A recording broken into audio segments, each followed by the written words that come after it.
Hey everyone, thanks for tuning in. If you're new here, consider subscribing.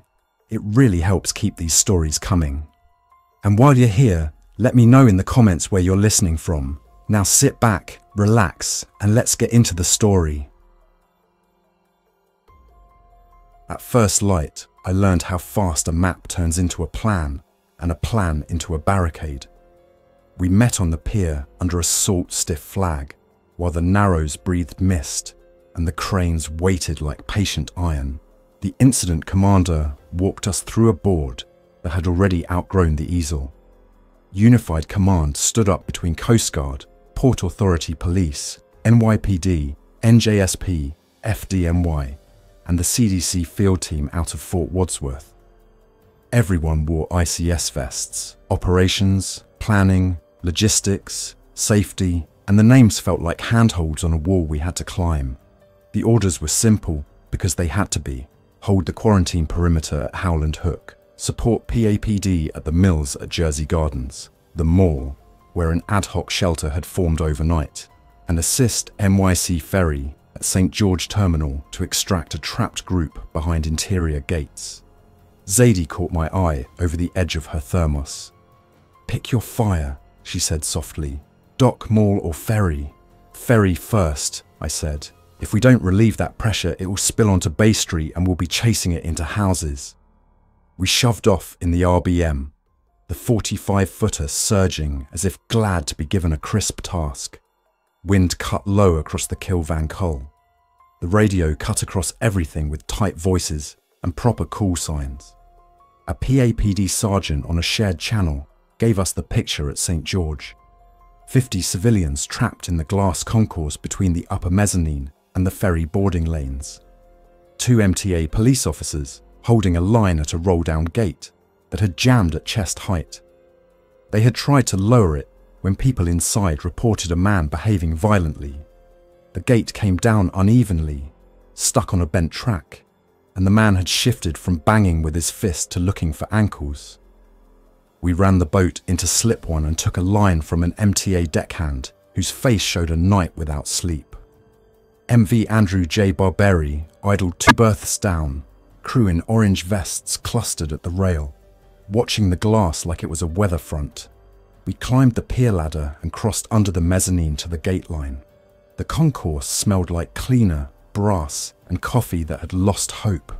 Behind the glass, families, a courier still wearing his box, a nurse in scrubs hugging a rolling case, a janitor with a mop handle tucked under his arm like a lance. In front of the gate, 2 officers with ballistic shields, one older with a PA mic clipped high, one younger with the disciplined eyes of someone who had decided not to let fear pick his next step.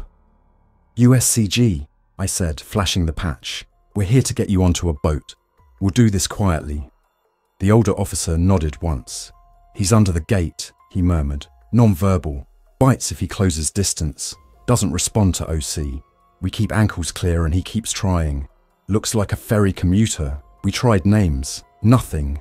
"Copy," I said, glancing for improvised tools, stanchions, benches, a vending machine. We didn't need a brawl. We needed leverage. "We're going to jack that gate an inch at a time and drive a trash cart under for a barrier. Then we'll bring the group out in squads. No running, no heroics." The nurse behind the glass met my eyes and mouthed, "Thank you." The janitor tightened his grip on the mop. We worked in a rhythm that felt borrowed from fire school. Wedge, lift, block, test. A custodian brought a floor jack and 2 wheel chocks from a maintenance closet like a magician producing a better trick. Zadie lay flat, shoved the low-profile jack under the stalled gate track and gave 2 short pumps that made the steel sigh. I slid a knee-high mail cart forward as a bite stop, locked the wheels, and strapped a luggage strap around the cart and the gate, so if it slipped, it would slip into something that pushed back. The man underneath, khakis, fleece, ferry pass still clipped to his belt, moved with that wrong, steady insistence, hands reaching, body trying to flatten and ooze like something that forgot it had bones. He grabbed the cart. It didn't move. He tried to chew the plastic bumper. It did nothing but squeak. "First squad," I said through the glass. Families with kids, hands on shoulders, eyes up. We'll walk you to the slip. The door opened and the first 5 filed out in a line that looked like a field trip beneath a storm sky. The older officer's shield rode low to cover lower legs. The younger officer walked backward, baton tucked as a brace against the cart should it shift. The man under the gate worked his hands around the cart frame and found nothing that led him forward. He pulled. The strap hummed. The janitor, Eddie, according to the placard on his badge, stepped neatly into position, mop handle held horizontal like a bar, and blocked a grasping hand with the same motion he would use to hold a door against wind. We ferried the groups in 3 waves, ushered them down the ramp into the slip and across onto the Barbary. The crew there had set up a triage corner with bottled water and mylar blankets. A city EMT stood by with a tourniquet draped like a scarf, and a look that said the morning's curveballs had sapped his patience for jokes. When the last group crossed, we backed away from the gate and let the jack down. The man under it didn't protest. He didn't have that word in him. He simply rested his hands against the cart, then the floor, then the gate, as if every surface deserved equal curiosity. We left the gate where it was, clogged with our improvised wedge and strapped like a splint, and handed the scene to MTA police for a full clear. Outside, Bay Street had gathered quiet onlookers, brown bagging coffee, phones up, faces upturned like watchers in a meteor shower. NYPD rolled a light bar car slowly along the curb and spoke through the PA in a calm, kind voice. For your safety, please move along. You can help most by giving us room. Back on the water, Zadie leaned against the bulkhead in the short breath between tasks. I'll never look at a trash cart the same way, she said. Put wheels under a rule and it moves where you need it, I said. Then my phone buzzed. Anna. I braced for bad news. We're stable for the hour, she said without hello. A monitor beeped somewhere behind her, and someone asked for saline with that controlled urgency that means a room is full of people doing the right thing fast. Security is posted with us. We've learned to wrap with elasticon first so fingers don't slip the way they do with cloth restraints. We've run out of face shields again. I'll see what logistics can do, I said, already thinking through the ICS board, who had a line on stock. You eating? We're splitting protein bars like it's a camping trip, she said. Listen, we had a patient come in from IKEA Elizabeth. He works loss prevention. He says the store let people shelter inside, closed the roll gates, and used pallet jacks and flatbeds to stack furniture against the glass. He was bitten on a forearm while helping people through a loading bay. They need law there, maybe more than we do. Copy. Stay masked, face and eyes always. Always, she said. You're okay? Boat's fine, ferry's fine, heading to the mall. Don't be sentimental about doors, she said and hung up. It was a line she'd taken to saying since last night, a nurse's version of a benediction. We turned west toward the Elizabeth side. The mall, the Mills at Jersey Gardens, sits in that flat of asphalt and commerce between I-95, the turnpike, and the airport, as familiar to me as any Sunday errand I've ever run. Today, it had a new look. PAPD units boxed the main entrances, barriers closed off inbound lanes, and the whole facade glowed with the oddly peaceful light of a building built to welcome at scale and asked to do the opposite. On Prologis Drive, a PAPD lieutenant ran a staging point like a chessboard. Airport police, Elizabeth PD, a Union County Sheriff transport van, and a Port Authority Trans-Hudson maintenance truck someone had volunteered because its box held tools heavy enough to make a statement. A man in a maintenance polo waved us toward the south loading bays with the weary certainty of someone who had spent the night doing math with bodies and doors. We've got an internal shelter, the lieutenant said, glancing down at a tablet with a live floor plan. Store managers opened the employee corridors and took folks off the concourse. They're inside a service hallway. You could drive a golf cart down. We've secured most primary entrances with security grills, but we've had 3 breaches through side doors where deliveries left the locks tired. A team from IKEA pushed flat packs against the glass like a false wall. Smart folks. We need to reinforce the outer doors, extract a group from the cinema, and escort a pharmacy staffer to retrieve controlled meds for the shelter. Copy, I said. We'll be your hull plumbers. Where are your worst leaks? Entry 3 by the food court, he said, pointing, and entry 7 by the east garage. We've seen attempts to push gates and hands under. No words. They don't stop unless we stop them. We're using shields, pikes, and stingball as last resort. We moved on a plan that would have felt like overkill last week and felt scant now. EPD held entry 3 in a diamond, shields forward, batons angled to catch wrists. We rolled up a trash compactor from the service lane and parked it directly behind the glass to add weight. A mall security tech handed me a bundle of zip ties and a commercial bolt cutter with the solemnity of a flag exchange. Zadie and I used a come-along and 2 cargo straps to tie the steel gate frame to a column. If it flexed, the straps would run out of slack and say no in a way steel understands. At entry 7, the east garage, we met the first fast push of the day. A group came across the lower ramp with that now familiar lurching stride, eyes wrong, arms working like levers seeking purchase. One wore a retail lanyard, one a tie, one a fluorescent vest, stained with something I refused to name out loud. They hit the locked glass with a simultaneous thud that made the frame flex. The first PAPD shield absorbed the rebound and stepped in, the kind of sleek step you use in a drill where you practice moving a line without losing it. A second shield came in oblique behind. A third caught reach through hands with a control bar and pinned them against a jam without striking. We learned again. Distance buys thought, shields buy distance. And when distance collapses, noise follows. The tie man jammed both hands under the gate and tried to lever his shoulders through as if he could make his collarbones hinge. I threw a furniture dolly under the opening and laid a sheet of plywood on it, like a drawbridge in reverse. He pushed against the wood with both palms, kept pushing when it didn't move, and made no sound except breath. A young officer with a sturdy stance held the edge of the plywood with gloved fingers, white on the knuckles, and asked me, conversationally, if this felt real. Real enough, I said, and then the dolly moved forward on its casters and sealed the last inch. We ratchet-strapped plywood to frame, dolly to post, and looked at each other like stagehands who had rigged a set before first curtain. Inside the mall's service corridor, the shelter had self-organized overnight under the guidance of 3 people who knew how to keep order without uniforms. A school principal on summer break, an army reservist in worn sneakers, and a store manager who had learned long ago how to make volunteers feel invited. They had water lined up in Cambros, snacks rationed without panic, chairs stacked to form a rampart between them and the wide mouth of the corridor. A pharmacist in a zip hoodie stood with a clipboard and an expression that said, "Do not waste my minutes."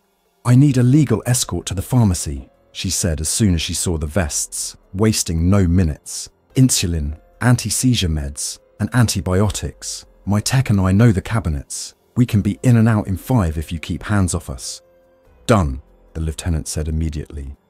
2 shields front, 1 rear, Coast Guard in the middle to carry. We move at a walk, not a run. We moved at a walk. In the pharmacy, the gate hung like a careful smile. The pharmacist keyed the alarm, pivoted through motions her body had memorized before her brain had time to write the script. Drawer, cabinet, red lock, count, double count, log entry. She passed me 2 plastic totes that felt heavier than such small things ought to feel. We walked back, eyes up, shields angled to catch the reachers who tried to rediscover the opening they'd watched us use. A hand slid on the shield rim. The officer rotated his wrist just enough to peel it off without breaking stride, as if he were removing a burr from a coat. Back at the shelter, a child asked whether this was like a snow day. The principal answered with enough brightness to sell it, and enough truth to respect the child's intelligence. "It's like the wind is up, and we're waiting for it to pass. We're going to stay together and do the safe thing until grown-ups say go." The army reservist had drawn a map on a whiteboard. Group A to interior bathrooms, Group B to water, Group C to sleep. He'd scrawled in block letters, "Eyes up, no solo, believe your ears." The last line snagged me. Believe your ears. Hearing glass hum when pressure builds. Hearing a hinge torque. Hearing a breath that means someone isn't just resting. That skill would save more people than any rifle hit. At IKEA, a quarter-mile down, it looked like a case study in improvised engineering. Staff had rolled out Kallax shelves and Pax wardrobe cartons as bulk, stacked them 3 high against the entry glass, and laced them with ratchet straps to the posts. A forklift stood sideways across the loading bay entrance, forks lowered as a barrier.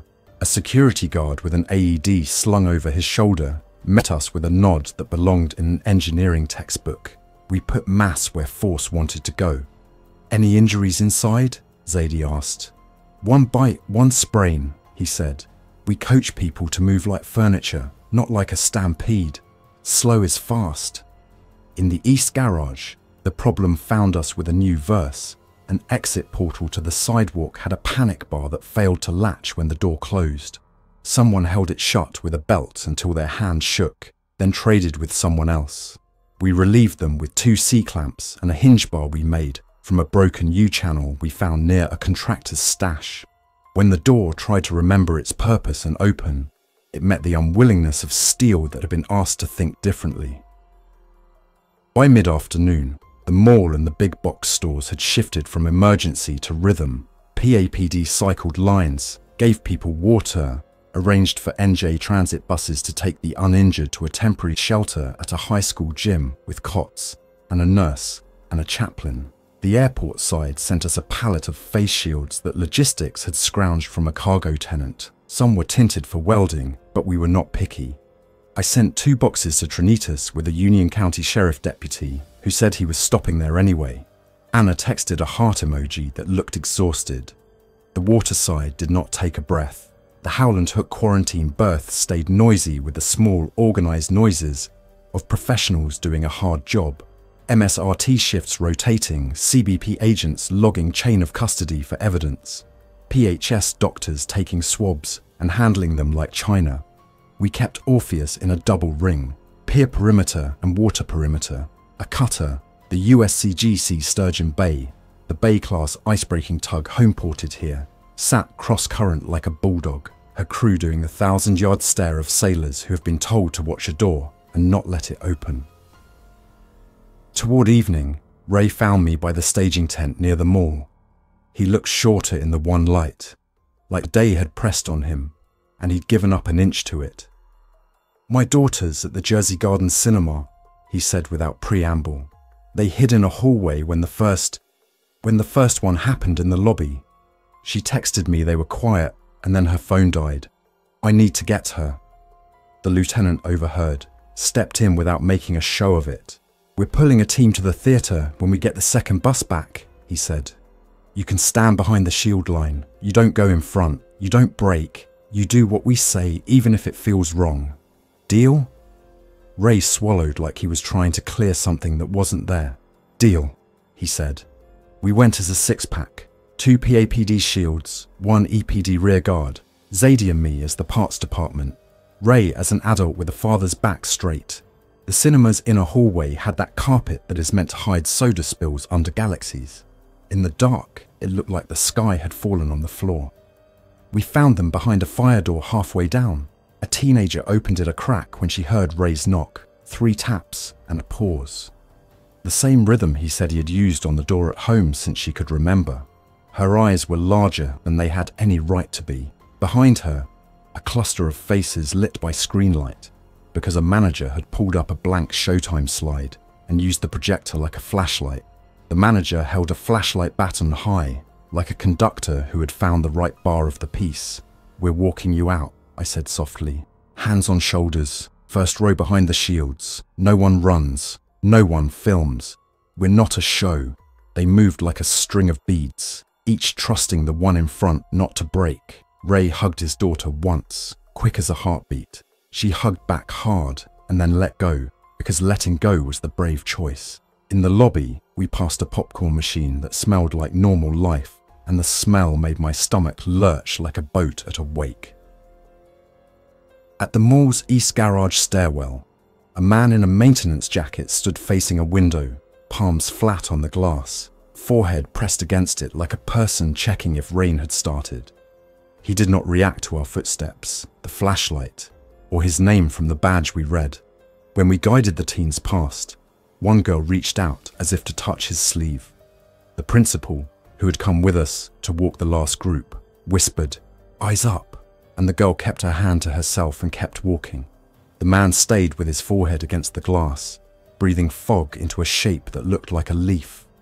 We loaded the last bus as the sky did a colour trick, turning the concrete gold and then washing it in purple.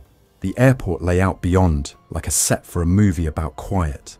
A queasy, fascinating thing happened when the bus doors closed and the engine rattled low. People smiled.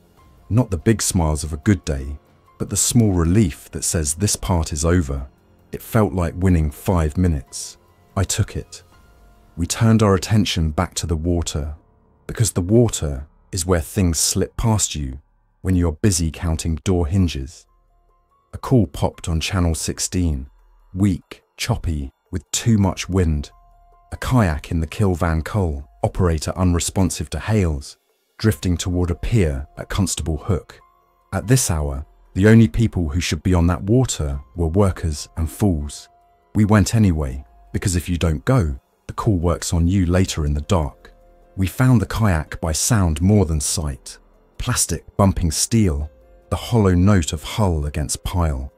The paddler wore a big box store life jacket and a bike helmet with stickers. He stared past us, jaw working like a person chewing a thought to gristle. His paddle floated beside him, tethered by a coil to his wrist. "Sir," I called, "we're going to bring you aboard. Please do not reach for us. Hold out your arms like an airplane." He did not hold out his arms. He tilted his head the way dogs do when they hear a word they love. When Zadie reached with the boat hook to snag the bow loop, he reached for the hook with both hands and bit it. Aluminum complained. We did not lean in. We did not court a story.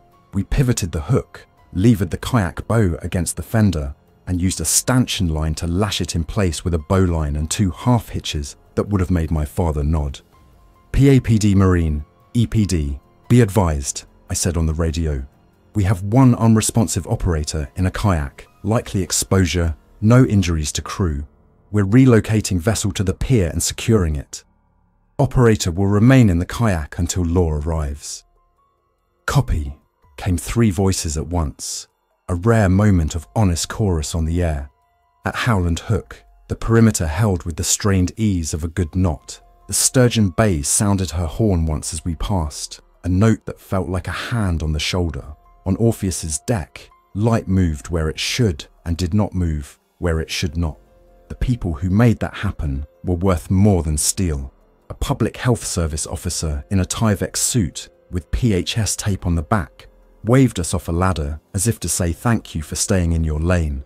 I loved him for that. Evening again, and the city did that thing cities do. It learned in real time. NYPD patrol cars worked in pairs with ESU rovers behind them like shepherds. FDNY squads staged a block off calls to avoid drawing crowds and to be ready for medical. DOT trucks dropped jersey barriers at key corners to create gentle detours that made it harder for anyone to wander into trouble quickly. Highway patrol cars parked across exits to tamp down the urge to flee to the turnpike. A man in a loud pickup truck at Doremus Avenue revved, looked at the barrier, and had the good sense to go home. Then the Bayonne Bridge called us the way bridges do when there's trouble up where steel meets air. A crew of port mechanics had been performing an emergency shutdown on a motor that lifts a maintenance platform, and one of them had failed to answer a radio check. The others had barricaded in a tool cage at the base of the arch and were watching him pace the catwalk above them, palms sliding along the guardrail like a man reading Braille. We took the RBM under the bridge, lights down to avoid drawing attention up. The catwalk was 20 feet above water, 2 feet wide, with a handrail and a view of forever. The man moved like a metronome, out to the middle, pause, back to the ladder, pause, repeat. He did not respond to his name on the radio. To whistles. to the sound of his friends beating a wrench on the cage. He did not look down. We did not speak louder, because people who lean toward railings don't need louder. They need a world that does not pull. "Can we get him to step into a basket?" Zadie asked, eyes tracing clear air between him and us. "Not without making him choose," I said, "and his chooser is broken." We stayed until ESU climbed from the abutment with the patience of cats. A safety line clipped like a promise to a fall arrest anchor. They did not rush him. They did not speak first. The first officer on the catwalk stood 3 body lengths away and breathed like a man who had practiced breathing. He mirrored the man's rhythm. Out, pause, back, pause, until it looked like 2 metronomes keeping time. Then he moved 1 step to the side and 1 step closer, and the man stepped with him as if difference did not exist. At the ladder, ESU put a hand gently on his shoulder and kept it there until the world remembered steps. When they reached the cage, the mechanics inside laid hands on the wire and wept with shoulders, not eyes.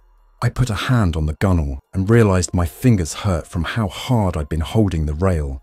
The second night fell with the same soft weight as the first, but now the city knew to hold it differently. At Trinitas, Anna's unit ran on protocols they had invented and written in dry erase on the break room board. Face shields are armor. Residents stay behind doors. No solo. Announce before you enter. Believe your ears. She texted, "We're okay. We will be okay if the outside is okay." I sent her a photo of a crane against a purple sky and typed, "We're holding." It felt true for the space of that message. Around midnight, Port Newark called a noise we were learning to dread. Fire alarm. An older model smoke sensor in a service corridor had refused to reset after a power blip and self-triggered. The announcement echoed through the mall PA, and the shelter stirred because people are trained from childhood to obey that horn. The principal, bless that woman, got to the microphone first and said, in a voice steady enough to iron sheets, "This is a malfunction. We stay where we are. Volunteers will check nearby doors. Everyone else stays seated." And they did. Training bends in the direction of the newest lesson. I sat on the RBM's engine cowling for a long minute and let gratitude course through the parts of me that had been clenched all day. We slept in slices. Dawn brought wind pendants that pointed out of the southwest, and a line of weather marching from the Delaware Bay like soldiers. The Narrows wore white caps. The schedule for my day was written before I took my first swallow of coffee. Escort a pharmaceuticals truck from the airport cargo ramp to the Fort Wadsworth cache. Backstop NYPD Harbour on a report of multiple persons attempting to cross to Governor's Island on a construction punt, and then circle back to Howland Hook for a joint debrief on Orpheus with CDC and the Public Health Service. The pharmaceuticals run felt like escorting a unicorn through a field of wolves. The truck driver, a woman with a Bronx accent and hands lonely for a steering wheel whenever she wasn't holding it, rolled steady behind PAPD bikes as if she'd practiced the route last night in her head. We met one attempted cut-in at a ramp, a sedan that tried to draft us like a race car. NJSP took the front bumper with a professional nudge and sent the driver to the shoulder for a polite conversation about priorities. At Fort Wadsworth, we backed the truck to a tent that had sprouted overnight with HVAC hoses like the arms of an octopus. Volunteers moved boxes hand to hand, and I thought about how many lives fit in a cardboard box. On the way back, across the upper bay, we saw the punt. 4 by 8 feet of plywood with a pair of 2x4s for thwarts. 2 construction workers with tool belts still on. 1 woman in a quilted jacket. All 4 paddling with pieces of plywood roofing. The current took them toward Red Hook, but the wind tried to disagree. We eased up from the lee side, let the bow drop gently as a hello, and spoke like neighbours. "We'll take you aboard. You'll be safer with us. We'll get you where the city has room for you." The woman looked at me with a face that held back 100 reasons and one that beat all the others. She had a child on Governor's Island with a school group. "They moved them to the gym," she said. "He texted me he was fine. Then the teacher said, 'Don't come. I'm coming anyway.' You did the brave thing by not running yesterday. I said. "Do the braver thing and let us ferry you properly. We know where they moved them. You'll get there faster with a radio and a motor." She climbed aboard.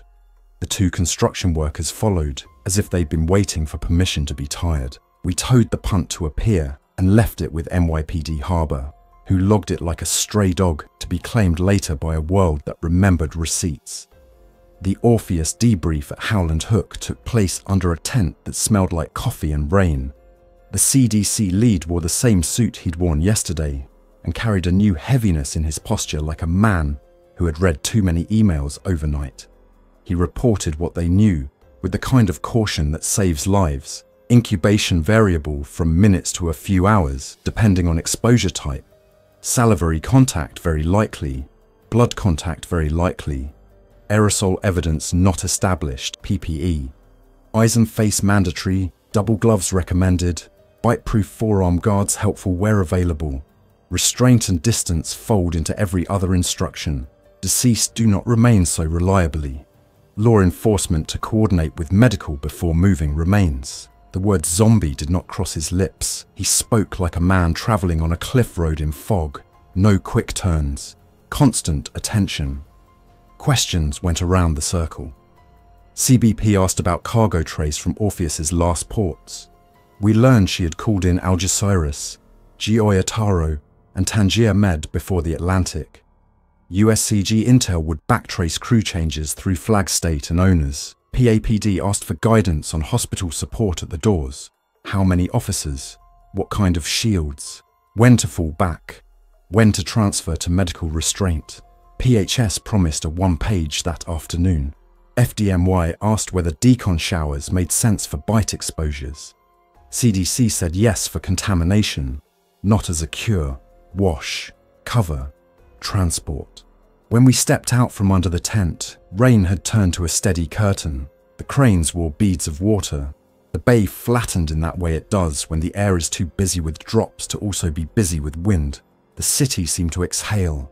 Then the radio coughed. All units, Elizabeth Mole. Report of interior breach near entry 5. Civilians moving. Request immediate reinforcement.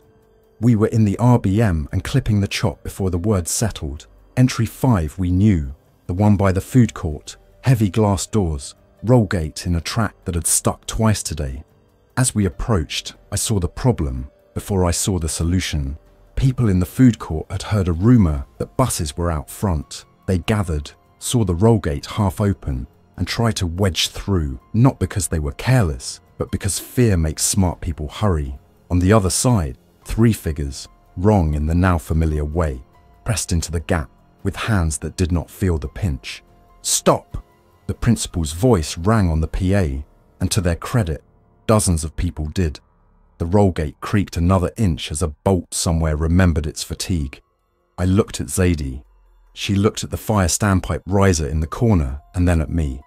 I shook my head once. She nodded once. We didn't have enough water from the hose house to push a line, and the last thing we needed was fog in a room where sightlines were precious. "Compactor," I said into the mic to the lieutenant on the radio. "Big one, bring it now." He didn't ask why. He didn't ask how. He told a driver to bring the trash compactor we had parked at entry 3 and put it in drive, like it was a rescue rig. The thing lumbered into view with the grace of a rhinoceros and the moral clarity of a boulder. We waved it into position. The driver, a woman half my height with a posture that could bounce pennies, eased the steel nose against the gate and pushed until the gate kissed the floor and thought better of its plans. The 3 figures on the far side pressed, then pressed again, set their hands against steel and slid off it with a rasp like paper. The room breathed. "Listen up," the Army reservist said over the PA with the gravity of a man calling cadence. "We are not leaving through entry 5. We will leave when we are told through entry 2 in groups of 20 with escorts. This is not a race. If you run, the person behind you falls. Eyes up, no solo." They did it. The buses rolled. The city learned again. The compactor stayed put like a plug. By late afternoon, I felt the world scribing a box around the port and the neighbourhoods that cuddle it. NYPD had Holland and Lincoln Tunnel approaches under a soft clamp. Pan in J, had paths set to reduced headways with more security at turnstiles. NJSP worked the turnpike with patience and a penchant for gentle detours. The airport cancelled nothing and delayed everything, as if the sky had agreed to slow down and practice breathing. And yet the outbreak did what outbreaks do. It looked for the edge of the map's neat lines and stepped one toe over. Reports from Bay Street in St. George again. A bodega owner locked a man out with cool bravado and then wept under his counter. EMS coordinated a cold zone pickup at a curb where a teacher sat with a student and read out loud to keep the student's mind from splintering. NYPD ESU perfected the low-voice two-step approach for drawing someone away from a door. A chef from a restaurant near the ferry brought trays of rice and beans to the staging area and said, "Eat," and we did, and it made us better. As darkness approached, a request came that pulled all the threads tight. St. George Terminal again, but this time not trapped civilians. A planned evacuation of the last shelter group from the terminal to Governor's Island for temporary housing in a gym where the guard had set cots. The ferry company offered a boat. Coast Guard and NYPD Harbour would run the escort and lock the slips. PAPD would close the plaza long enough for passengers to board without drawing a crowd. It felt like a neat move. It was exactly neat enough to make me nervous. We staged in Slip 2. The MV Spirit of America pushed her bow in with a rumble. The evacuees lined in twos, each with a paper wristband like a quietly defiant party. The first group boarded. The second group moved to the gangway. That was when the wrongness came out of the side door by the coffee kiosk. 3 figures, one in a mechanic's jacket, one in a hoodie, one in a paramedic's jacket cut open at the sleeve. They moved in that quiet hurry we had learned to watch for, the kind that eats distance without eating speed. Our line met them with practice choreography: shield, shield, control bar, step. A stroller wheel caught a crack in the concrete and stuck. The mother froze, as mothers do when math outruns muscle. Zadie moved without my saying her name.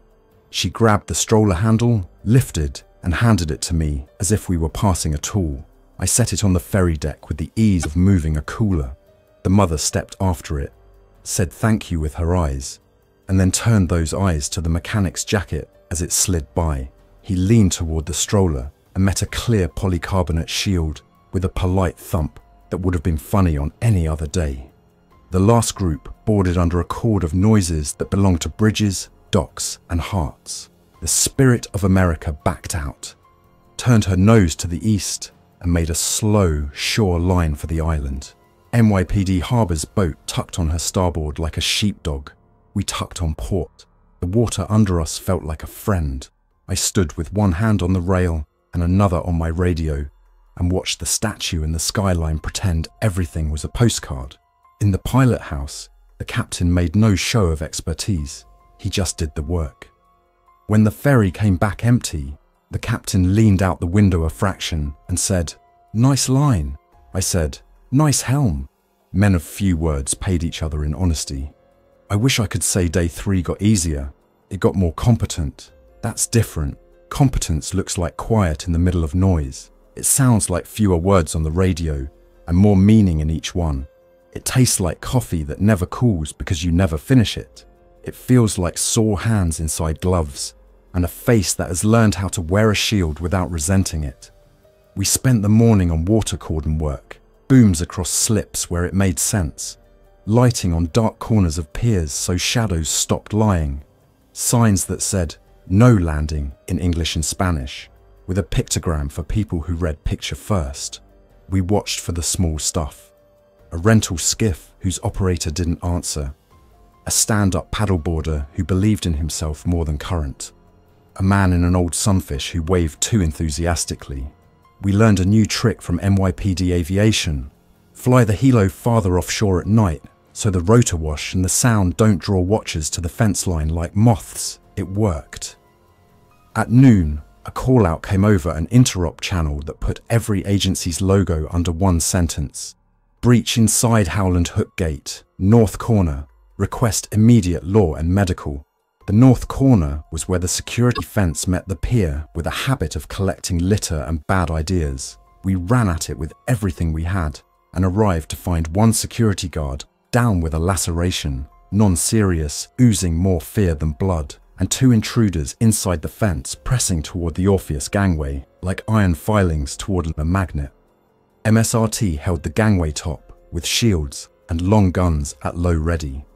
PAPD held the fence line with the kind of posture that reminded everyone that perimeter is a word with a spine. The intruders pressed. We pushed back.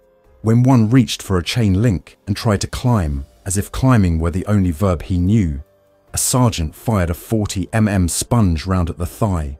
It staggered him to one knee. He stood.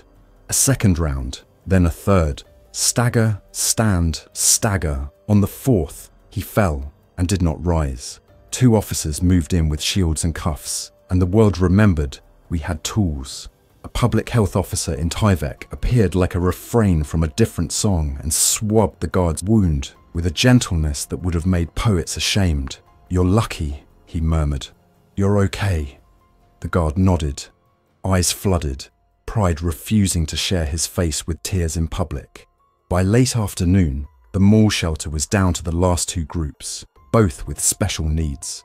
One with oxygen requirements, one with a slew of medications that needed paperwork and calm. We escorted them out with a gravity that would have seemed excessive 2 days ago and felt like the right tempo now.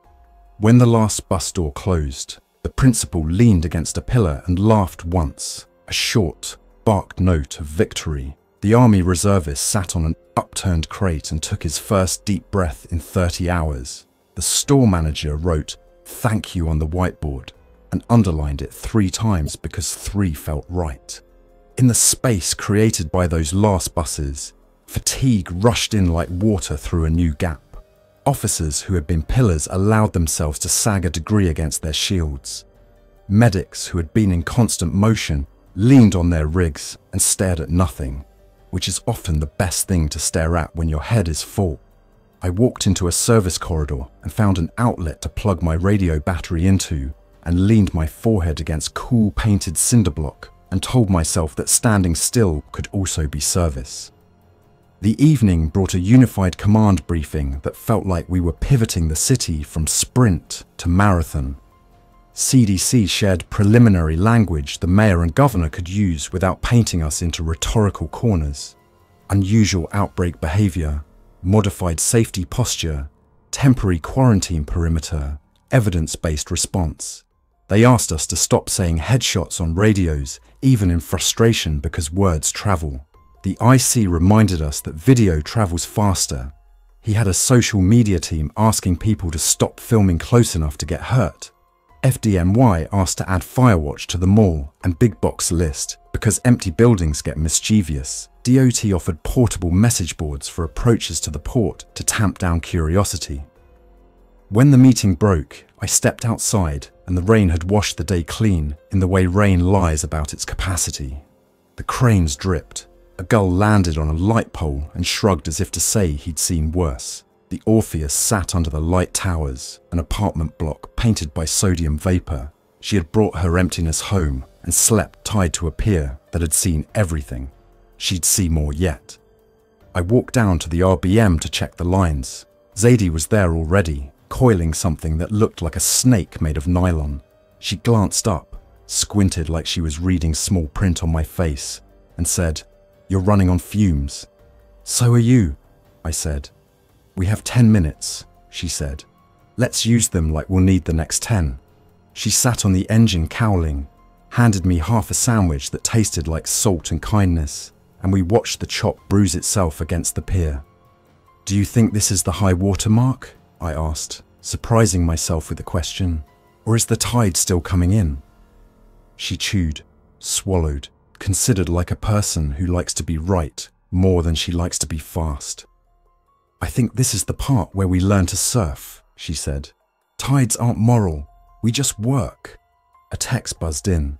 "Anna, we made it through day shift. Night has bodies but better protocols. Face shields make us brave. Eat, sleep where you can. Don't open doors to voices you don't know." I sent a picture of the RBM's bow with the yellow stripe and typed, "We're still here."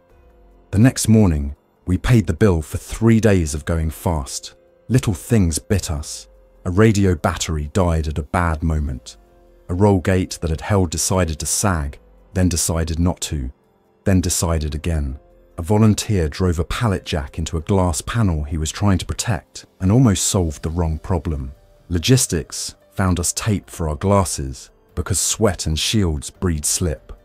Planning made a board everyone could see that said, in big letters, what went right. People wrote on it like it was a guest book at a wedding. Door 7 held all night. Eddie's mop works as a bar. Trash cart wedges king. Insulin run successful. No solo. We added Water Watch with a new seriousness. PAPD Marine, NYPD Harbour, USCG Cutters, and the RBMs coordinated like horns and strings. We laid additional boom in front of slips and tagged them with lighted markers we'd borrowed from a dredging contractor who had called logistics himself and said, "Use my yard." A tug out of Moran idled near the Kilvan Coal turning basin as a show of force and friendship. The Sturgeon Bays crew started a ritual. They stood at the rail at sunset for 1 quiet minute and looked at the water. It wasn't a memorial. It was a promise. Mid-morning, a call from Trinitas that bent my breath.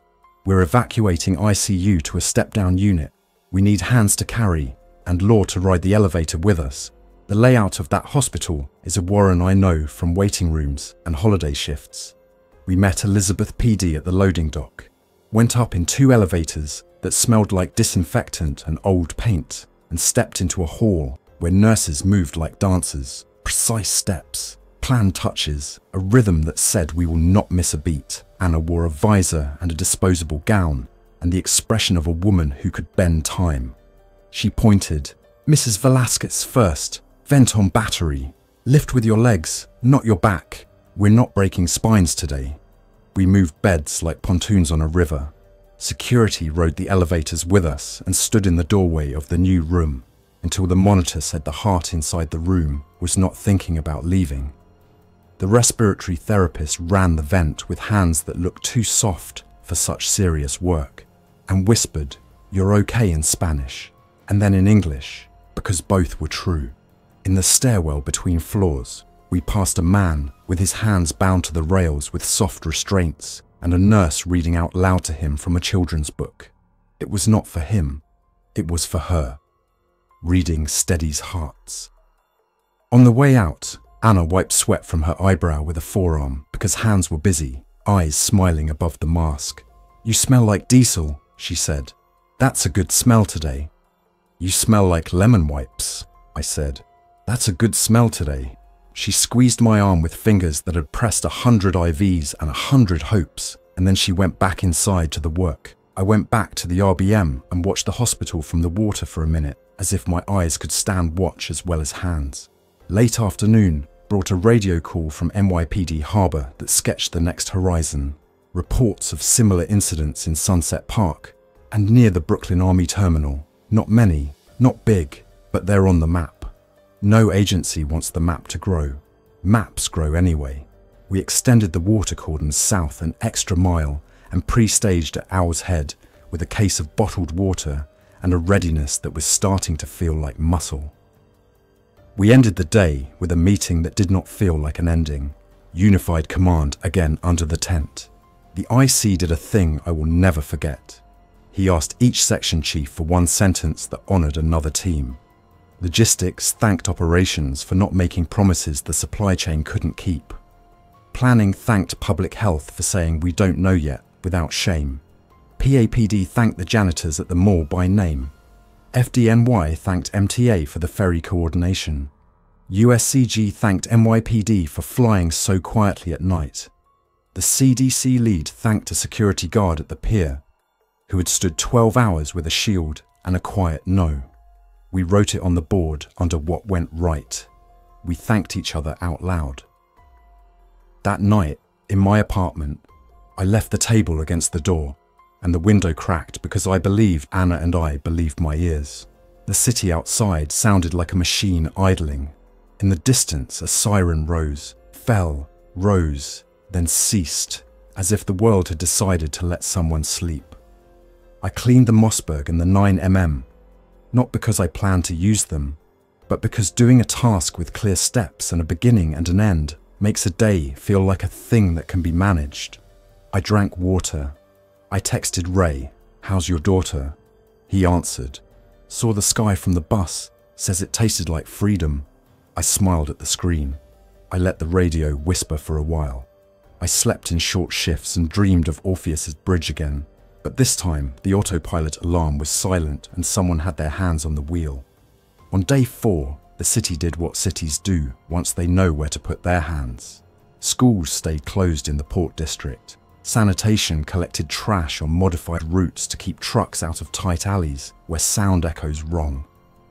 Grocery stores limited hours so workers could get home before dusk, when people get tired and mistakes get made.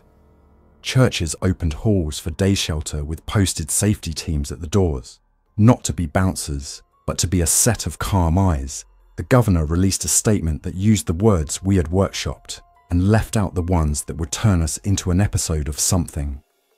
We split the day between mole demobilization, water patrol, and a search of a cargo shed where a launch crew reported hearing humming after the power had been cut. That last one would have been funny on another day. Today, it made my skin feel too small. The shed door had a good lock and better hinges. Inside, humming. Zadie looked at me and I looked at the breaker box, and then we looked at the battery backup for an emergency light, now the only thing in the room with electrons. It hummed because that is what good emergency lights do when they do their job. We laughed out loud, quietly, like people in a church, and then we shut the light off and the humming stopped and the room became itself again. We wrote, "Believe your ears" on a torn piece of cardboard and left it taped next to the breaker like a charm. As the sun burned itself low over the cranes and the Newark Bay, the Orpheus looked like a set piece under stadium lights. We had not solved her. We had held her. That matters. The city had new muscles. People had learned to shut doors kindly but firmly, to use furniture like shields, to move at a walk, to not be brave for an audience, to save bravery for the moment when a hand meets a shield and gives you 2 inches, and those 2 inches are enough to save a person behind you. Before I went off the dock that night, I walked up the gangway on official business that was really an excuse. I stood on the Orpheus's bridge alone for a minute, not because I like ghosts, but because I like rooms that hold their stories. I ran my fingers across the autopilot knob and the ECDS screen rim, the way a mechanic runs his fingers over a car he loves. I said out loud to nobody, "We saw you. We didn't let you vanish quietly." It felt corny. It felt necessary. Then I went back down and back into a city that had decided to try the next day with dignity. I don't know how this ends yet. I know how this part ends.